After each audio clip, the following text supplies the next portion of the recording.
Hello and welcome to the Learning Square. In this tutorial, I will discuss segmentation using MATLAB. So in the first part, I will cover the thresholding, the adaptive and the Otsu algorithms, and in the next, I will cover the polynomial fitting algorithm. So to start off simply, I just have this code written. Once I run it, the basic thing that I am doing is that I have an image. So suppose I read this rise.tif, which is an inbuilt image in MATLAB, and then I analyze the histogram of this image.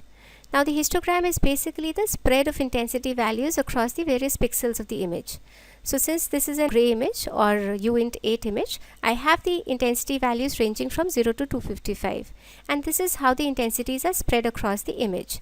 So generally whenever I have an image, the background and the foreground can be separated using the histogram. So I can realize that yes, there's a spread. This is a bimodal kind of a distribution wherein this is one part of the image and this could be the other part of the image.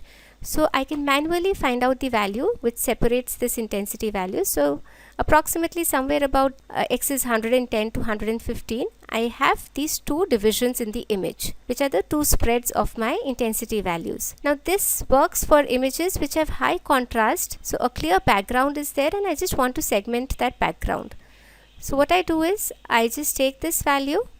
So this is the heuristic that I set. This is the threshold value, and I use the inbuilt command im2bw, which is basically to convert the gray image to the black and white image, and using this particular threshold value.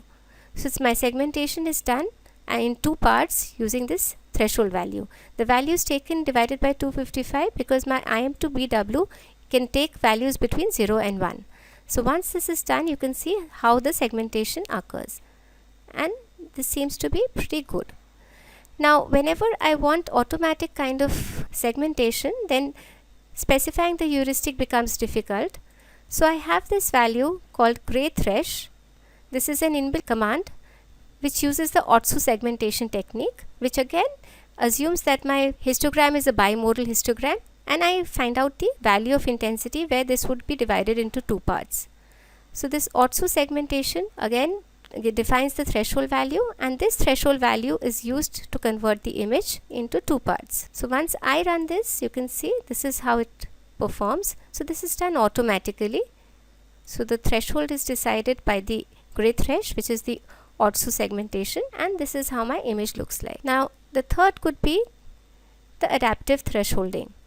So in case I have images wherein I do not want a global kind of a threshold value. So suppose here I know that my background is pretty clear and all these pixels are clearly divided into two parts. I may have images wherein my global threshold may not be good enough to divide it into two parts. So suppose I have an image called, this is an inbuilt image, MRI. If I run this, this is the segmentation that I get. Now so I try to adapt this using small blocks. So first I make a function. So my function returns a value y and it runs on x. We call it adapt t, which is to find out the adapted threshold. And I try to find out the standard deviation in my values of x. So I read an image and I try to find out the value of standard deviation. So if my standard deviation of the block of pixels is lower, then we label it as background. So we here are labeling it as background if the standard deviation is less than 1. Else what we do is we perform thresholding on those pixels. So if the standard deviation is less than 1, I label it as background, else I perform thresholding on that particular pixel value. So once this function is developed, I will use this for segmentation. So what I can do is I can read the image and I will use block procedure, which was earlier used in DCT.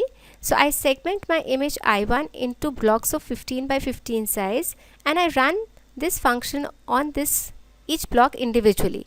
So what happens is I am doing an adaptive thresholding, which is not global, it is a local thresholding done on 15 by 15 squares. And once this is done, I can see the results. So let's run it and see. So this is how my block procedure looks like. We can see better results with the MRI image. So you can see here, this is the image that I had, and since blocks are being processed, that is why I'm getting these artifacts here. But the segmentation is pretty neat here as compared to the segmentation in this particular instance where a lot of details were lost. This is my adaptive thresholding. Now in the next one, I will go through this polynomial fitting algorithm. So see you in the next one. Thank you.